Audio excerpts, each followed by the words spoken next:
So we've heard a lot about fascism the last little bit. You've got Antifa running around beating the crap out of people with flagpoles, wearing black masks in the name of anti-fascism. Then you've got the right calling Antifa the real fascists, and then the media calling Trump a fascist, some viewers of the media calling the media a fascist, Democrats are the real fascists, Republicans are the real fascists, and basically everyone is Hitler. Except not actually. In fact, Hitler isn't even really that great of an example of a fascist at all. The reality is, we've all been using the word wrong. Hello, guilty here. Both the left and the right throw the word around to essentially refer to anyone they don't like. A puppy chewed my homework. Puppies are the real fascists. We're all having a dance party on the grave of the word fascism, and a bunch of old Italian philosophers are crying over a bottle of wine as we justify our misuse of their ideology by citing our college arts degrees and Wikipedia. The left tend to use the word fascist to refer to anyone to the right of Marx, while the right, well, they at the very least tend to reserve the word to describe people who use violence or force to silence political opponents. Both definitions are sorely mistaken, though. Before we get into what fascism actually is, let's discuss what it isn't. Fascism is not an ideology about throwing people into gas chambers, hating other races, and being on the right. And it certainly was not created by this man.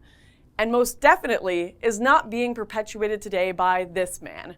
In fact, being a gay, freedom-loving, rather libertarian guy is quite close to the opposite of a fascist. Fascism is an ideology focused around the idea that the vast majority of people need strict laws and guidance and far less freedom of choice in order to function properly and live fulfilling and meaningful lives. In fascism, people do have the right to exist, but need both societal and moral guidance, both formal and informal. The idea was definitely not coined by Adolf Hitler, but instead by a bunch of rather peaceful, somewhat nutty, but thoughtful philosophers from the late 1700s to 1900s. Some argue that British philosopher Thomas Carlyle is the true father of fascism.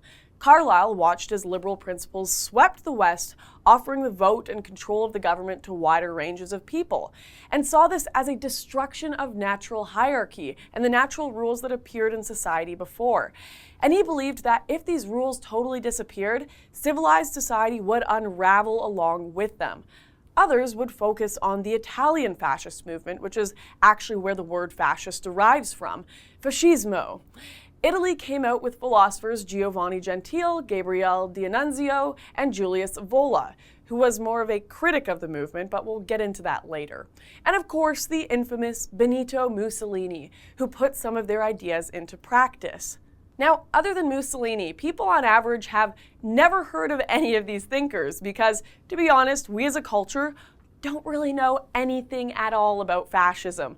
We can hardly define it. And when asked about it, we'll probably just spout off Hitler's name in a staunch tone of disapproval, putting our utter ignorance on display to the world because if you've ever talked to a fascist or read a fascist philosopher, you'd know that Hitler's National Socialism is actually put in a different category than proper fascism.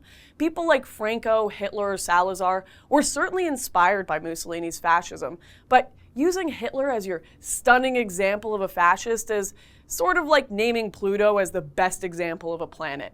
Technically, it's a type of planet, but you could probably pick a better example.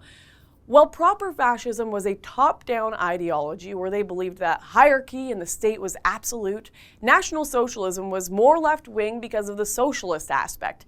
Hitler using the state to appease the people was actually a pretty disgusting idea to people who believed in older hierarchies. There's a rather famous historical incident where the King of Prussia was offered the crown of the liberal state of Germany in 1849 by the people.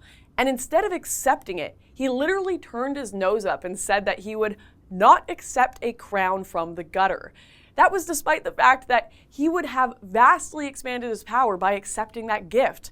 He, however, saw accepting the crown of a nation where his rule would be tied to the will of the people as a total bastardization of natural hierarchy. Another one of the biggest issues with naming Hitler as your stunning example of a fascist is a lot of the things people hate Hitler for, and therefore hate fascism for, had nothing to do with fascism at all.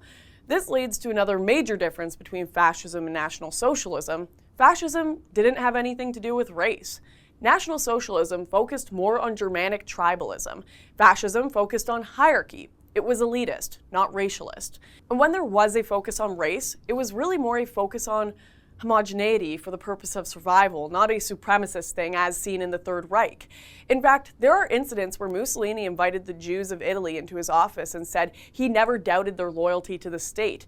It was only when he depended on the Third Reich for survival and was asked to kill the Jews in his country that he acted in that manner.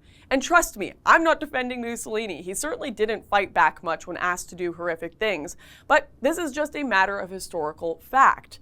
One more myth about fascism is that it's on the right side of the political spectrum.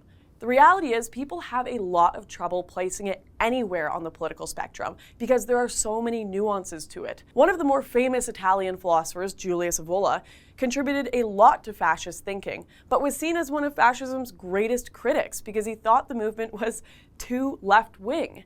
Many classical liberals and libertarians on the right despise fascism because it believes in taking away a lot of power from the individual and in expanding the state. In fact, one of the great inspirations of Marxists and fascists alike is a famous philosopher, George William Frederick Hegel, who critiqued the libertarian state as being something that could not fulfill us as human beings. And Nietzsche, another philosophical inspiration of fascists, is probably read by a decent amount of Antifa today. People on the right and the left will both throw the definition of fascism to the other side of the spectrum when convenient. But the reality is that the phenomenon of fascist ideology is kind of outside of that famous split between individualism and collectivism in the French tennis court. It's totally outside of our modern and limited ways of defining politics. It's a step back into an older world.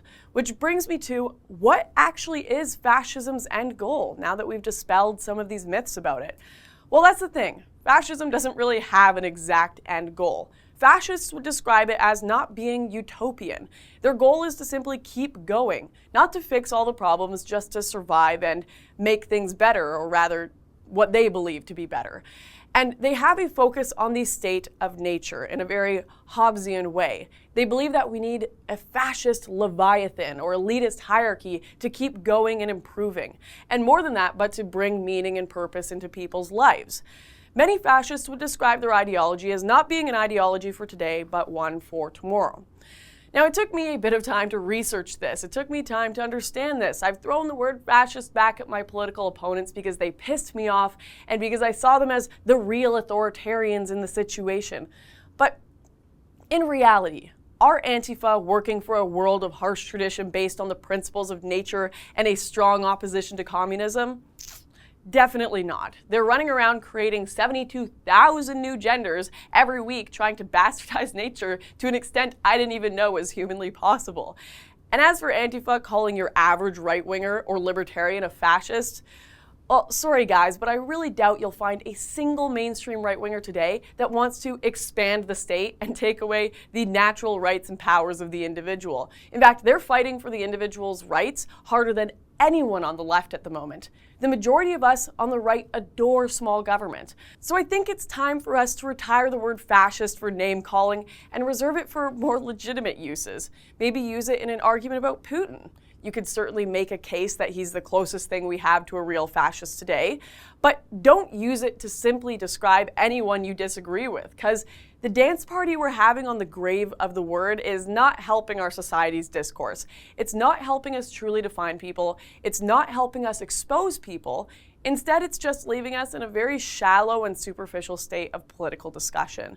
So I, for one, am going to stop calling everyone I don't like a fascist. Even if it does piss them off, I'm going to try to be better than devolving to uninformed name-calling. If you enjoyed that video, then be sure to hit like and subscribe.